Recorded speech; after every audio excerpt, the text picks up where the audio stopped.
Assalamualaikum warahmatullahi wabarakatuh. Perkenalkan kami dari kelompok 7 ingin mempresentasikan materi tentang bab 4 yang dimana berjudul sifat kelistrikan, sifat termal, konduktivitas, sifat fisis, kimia, dan sifat mekanis dari bahan isolasi gas, cair, minyak, padat isolasi berserat, isolasi mineral, kaca, porselin, plastik, polimer. Nah, sebelum kami lanjut ke materinya, izinkan kami memperkenalkan nama-nama dari kelompok kami. Yang pertama ada Arinda Marliana, yang kedua ada Maisin Arlins, yang ketiga ada Noval Prakoso, yang keempat ada saya sendiri, Zida Regi Permana, dan yang kelima ada Nur April Irfansyah. Oke, nah konten yang akan kita bahas yang pertama yaitu bahan isolasi gas cair. Yang pertama bahan isolasi gas, yang kedua bahan isolasi cair, dan yang ketiga yaitu bahan isolasi padat. Oke, slide selanjutnya akan dibacakan oleh Noval Prakoso. Ya, baik. Yang pertama adalah bahan isolasi gas. Gas mempunyai sifat utama, yaitu gas tidak mempunyai bentuk yang tetap atau bentuknya mengikuti wadahnya atau tempatnya. Benda gas juga memiliki massa dan volume yang mudah berubah. Bahan isolasi gas ada digunakan sebagai pengisolasi dan sekaligus sebagai media penyalur panas. Bahan isolasi gas yang dibahas dalam bab ini adalah udara, sulfur, heksafluorida atau SF6. Sebagai titik berat di samping gas-gas lain yang lazim digunakan di dalam teknik listrik. Contohnya, satu, udara. Udara merupakan bahan isolasi yang mudah didapatkan, mempunyai tegangan tembus yang cukup besar yaitu 30 kV per cm. Contoh yang mudah dijumpai antara lain adalah pada GTR, GTM, dan GTT. Antara handaran yang satu dengan yang lain dipisahkan dengan udara. Secara umum, makin besar tekanannya, makin besar pula tegangan tembusnya. Akan tetapi, untuk keadaan vakum justru tegangan tembus akan menjadi lebih besar. Keadaan yang demikian inilah yang digunakan atau diterapkan pada beberapa peralatan listrik. Next. Baik, selanjutnya akan dibacakan oleh Maisin Arlins.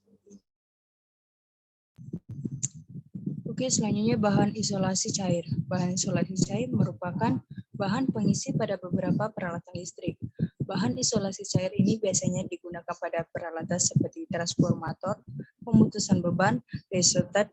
Bahan isolasi cair memiliki dua fungsi, yaitu sebagai pemisah antara bagian yang bertegangan atau pengisolasi dan juga sebagai pendingin.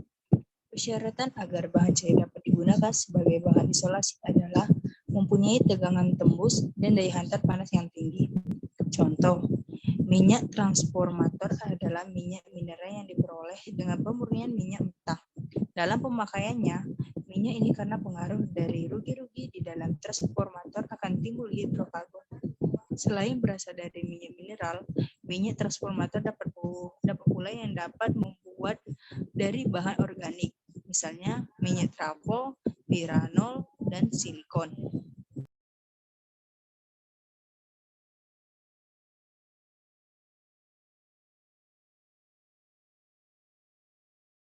Oke, selanjutnya akan dibacakan oleh Arinda Marliana.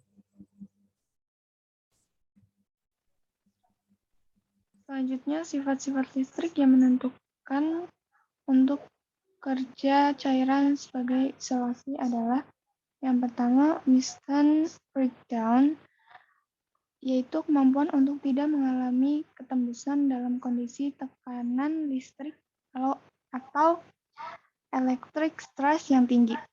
Dua, kapasitansi listrik per unit volume yang menentukan permitivitas relatifnya. 3. Faktor daya. Faktor daya disipasi.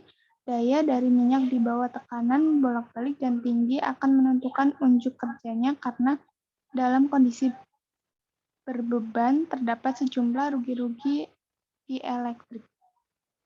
Lalu ada alasan digunakannya bahan isolasi cair adalah sebagai berikut. Yang pertama, isolasi cair memiliki kerapatan 1000 kali atau lebih dibandingkan dengan isolasi gas, sehingga memiliki kekuatan dielektrik yang lebih tinggi menurut hukum Paschen.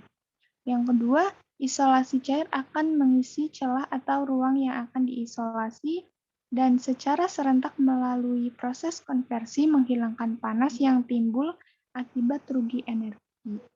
Yang ketiga, isolasi cair cenderung dapat memperbaiki diri sendiri atau self-healing jika terjadi pelepasan muatan discharge.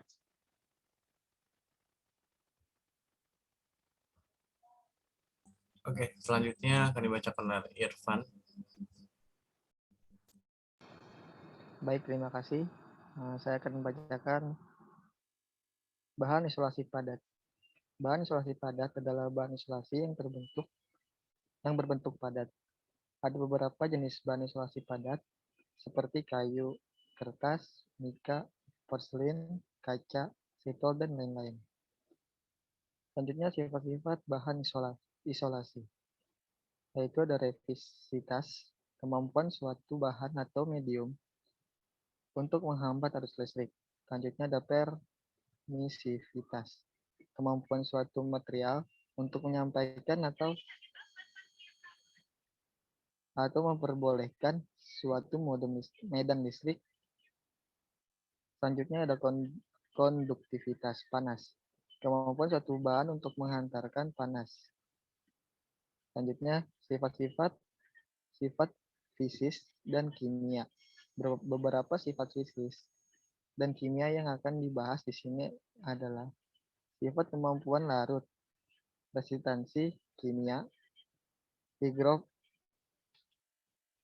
higroskopisitas, permeabilitas uap, pengaruh tropis, dan resistansi radioaktif.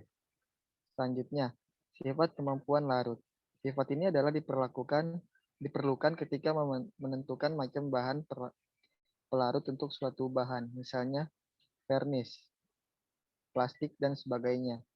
Juga ketika menguji bahan isolasi atas kemampuannya tetap tahan di dalam cairan selama dipregnasi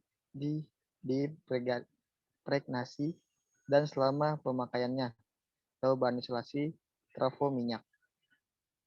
Selanjutnya ada sifat-sifat mekanis. Kekuatan mekanis bahan-bahan listrik maupun logam adalah kemampuan menahan beban dari dalam atau luar. Pada prakteknya adalah beban tarik dan geser.